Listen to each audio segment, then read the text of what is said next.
Halo, saya Pak Suga. Saya harap kalian tidak bosan ya bertemu saya terus. Hehehe. Nah, kali ini saya mau ngobrolin tentang tubuh unta yang membengkak. What? Membengkak? Oke, saya akan mulai bercerita lagi. Pada suatu hari, ada pesta yang diadakan di tengah hutan. Pesta ini ada karena untuk merayakan terpilihnya harimau menjadi raja hutan. Sang harimau pun mengundang semua binatang yang ada di hutan untuk hadir pada pesta perayaan itu. Dan semua binatang yang ada di hutan itu pun ikut hadir. Mereka terlihat gembira karena selama ini harimau telah menjadi pemimpin yang sangat baik. Perayaan pesta sang harimau terlihat sangat meriah sekali.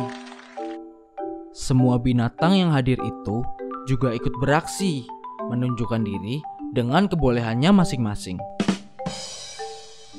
Lalu sang harimau memanggil monyet untuk menari di depan para tamu.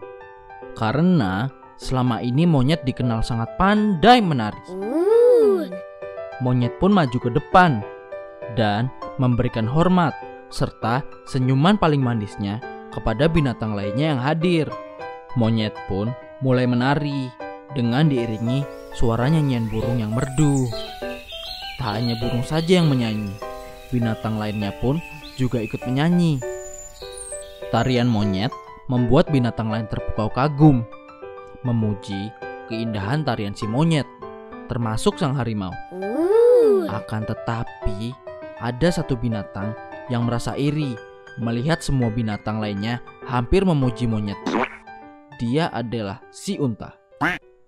Unta ini merasa bahwa tarian monyet biasa-biasa saja dan tidak terlihat indah. Ketika si monyet selesai menari dan para binatang bersorak gembira kepada monyet, tiba-tiba si unta itu maju untuk menari tanpa diminta. Sang harimau pun mempersilahkan unta untuk menari. Burung mulai mengiringi dengan nyanyian dan kemudian unta pun mulai menari.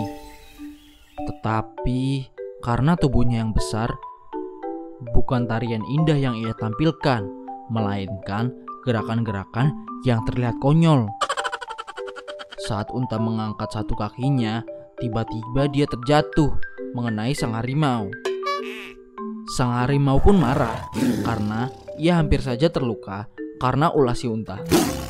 Harimau langsung mengusir unta dari hutan tersebut. Unta pun pergi dengan benjolan yang besar di punggungnya akibat terjatuh saat menari tadi. Itulah kenapa sekarang unta punya badan yang tidak rata di punggungnya. Beneran gak sih ceritanya? Gosip apa fakta tuh? Dan lagi-lagi gosip aja kok, itu hanya dongeng ya. Faktanya, unta mempunyai benjolan itu bukanlah karena terjatuh lalu muncul benjolan.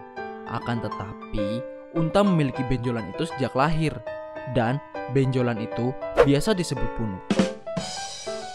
Dan ada dua macam unta. Yang pertama, unta berpunuk tunggal atau Camelus dromedaris. Dan kedua, unta berpunuk ganda atau Camelus bactrianus.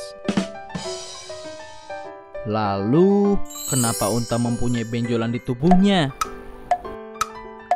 Sebenarnya, punuk unta bukan tempat untuk menyimpan air, melainkan untuk menyimpan lemak khusus yang suatu saat bisa berubah menjadi air dengan bantuan oksigen hasil respirasi.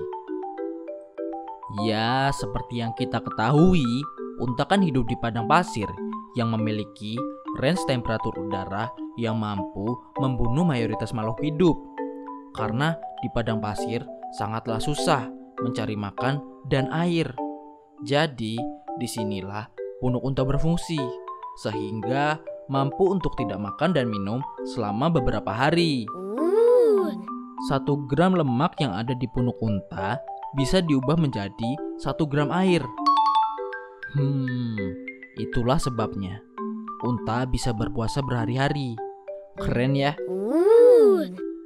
Tapi kalau unta terlalu lama tidak makan dan tidak minum, punuk unta akan menjadi lembek. Karena tubuh unta akan mengkonsumsi sedikit demi sedikit kandungan lemak yang ada di punuknya. Setiap unta memiliki lemak sekitar 36 kilo di punuknya. Oh iya, unta berpunuk satu itu kita sebut unta Arab. Sedangkan unta yang berpunuk dua itu unta Baktria. Bedanya antara unta Baktria dan unta Arab yaitu unta Baktria memiliki rambut warna coklat gelap hingga krem dan berbentuk shaggy. Sedangkan unta Arab memiliki rambut berwarna coklat karamel dan rambutnya lebih panjang di sekitar leher, bahu, dan punuk. Untuk perbedaan yang kedua, unta Baktria aktif pada siang hari dan hidupnya sering menyendiri atau bisa hidup dengan kelompok kecil yang hanya ada 5 ekor unta saja. Sedangkan unta Arab hidup berkelompok 2-20 ekor unta. Unta juga memiliki adaptasi habitat yang sangat unik loh. Bulu mata yang tebal dan cara menutup hidungnya dapat mencegah masuknya pasir ke dalam hidung bila terjadi badai pasir. Materi ini akan Pak Suga ceritakan di episode lainnya ya. Gimana? Pembahasan kali ini asik nggak?